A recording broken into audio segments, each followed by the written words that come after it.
Courage is the backbone of man. The man with courage has persistence. He states what he believes and puts it into execution.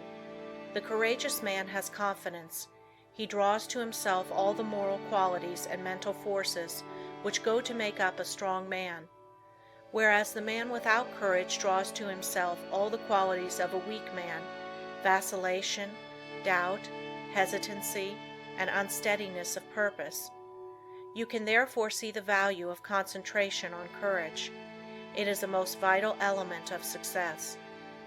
The lack of courage creates financial as well as mental and moral difficulties.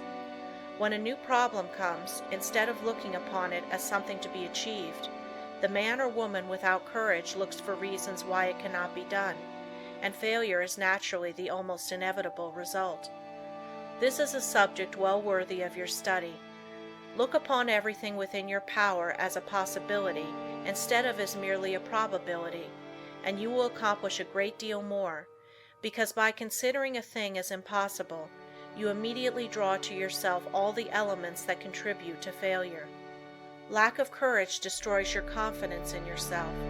It destroys that forceful, resolute attitude so important to success. The man without courage unconsciously draws to himself all that is contemptible, weakening, demoralizing, and destructive. He then blames his luck when he does not secure the things he weakly desires. We must first have the courage to strongly desire something. A desire to be fulfilled must be backed by the strength of all our mental forces. Such a desire has enough commanding force to change all unfavorable conditions. The man with courage commands, whether be on the battlefield or in business life. What is courage? It is the will to do. It takes no more energy to be courageous than to be cowardly. It is a matter of the right training in the right way. Courage concentrates the mental forces on the task at hand. It then directs them thoughtfully, steadily, deliberately, while attracting all the forces of success toward the desired end. Cowardice, on the other hand, dissipates both our mental and moral forces, thereby inviting failure. As we are creatures of habit, we should avoid persons that lack courage. They are easy to discover because of their habits of fear in attacking new problems. The man with courage is never afraid. Start out today with the idea that there is no reason why you should not be courageous. If any fear thoughts come to you, cast them off as you would the deadly viper. Form the habit of never thinking of anything unfavorable to yourself or anyone else. In dealing with difficulties, new or old, hold ever the thought, I am courageous. Whenever a doubt crosses the threshold of your mind, banish it. Remember, you as a master of your mind control its every thought, and here is a good one to often affirm. I have courage because I desire it, because I need it, because I use it, and because I refuse to become such a weakling as a cowardice produces. There is no justification for the loss of courage. The evils by which you will almost certainly be overwhelmed without it are far greater than those which courage will help you to meet and overcome. Right then must be the moralist who says that the only thing to fear is fear. Never let another's opinion affect you. He cannot tell you what you are able to do. He does not know what you can do with your forces. The truth is, you do not know yourself until you have put yourself to the test. Therefore, how can someone else know? Almost all wonderful achievements have been accomplished after it has been thoroughly demonstrated that they were impossibilities. Once we understand the law, all things are possible. If they were impossibilities, we could not conceive them. Just the moment you allow someone to influence you against what you think is right, you lose that confidence in yourself that inspires courage and carries with it all the forces which courage creates. Just the moment you begin to swerve in your plan, you begin to carry out another's thought and not your own. You become the directed and not the director. You forsake the courage and resolution of your own mind, and you therefore lack the very forces that you need to sustain and carry out your work. Instead of being self-reliant, you become timid, and this invites failure. When you permit yourself to be influenced from your plan by another, you are unable to judge as you should, because you have allowed another's influence to deprive you of your courage and determination without absorbing any of his in return. So you are in much the same predicament as you would be in if you turned over all your worldly possessions to another without getting value received. Concentrate on just the opposite of fear, want, poverty, sickness, etc. Never doubt your own ability. You have plenty if you will just use it. A great many men are failures because they doubt their own capacity.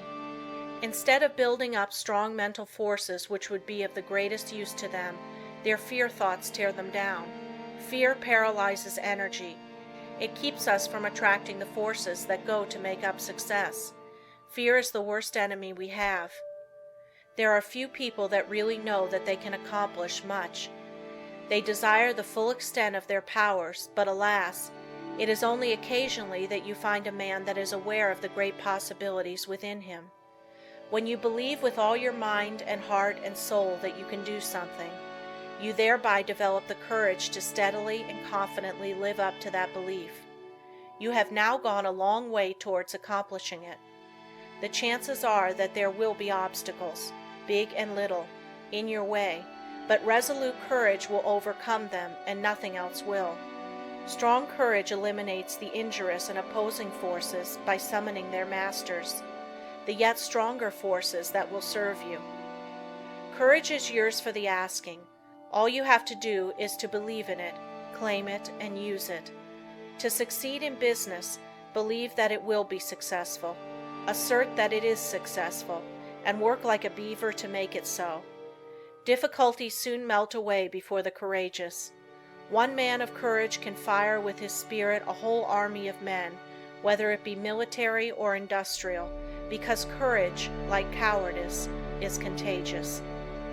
The man of courage overcomes the trials and temptations of life. He commands success. He renders sound judgment. He develops personal influence and a forceful character, and often becomes the mentor of the community which he serves. How to overcome depression and melancholia. Both of the former are harmful and make you unhappy. These are states that can be quickly overcome through concentrating more closely on the higher self, for when you do, you cut off the connection with the harmful force currents. You can also drive away moods by simply choosing and fully concentrating on an agreeable subject. Through willpower and thought control, we can accomplish anything we want to do. There is wonderful inherent power within us all, and there is never any sufficient cause for fear except ignorance. Every evil is but the product of ignorance, and every one that possesses the power to think has the power to overcome ignorance and evil. The pain that we suffer from doing evil are but the lessons of experience, and the object of the pain is to make us realize our ignorance. When we become depressed, it is evidence that our thought faculties are combining improperly, and thereby attracting the wrong force currents. All that is necessary to do is to exercise the will and concentrate upon happy subjects. I will only think of subjects worthy of my higher self and its powers.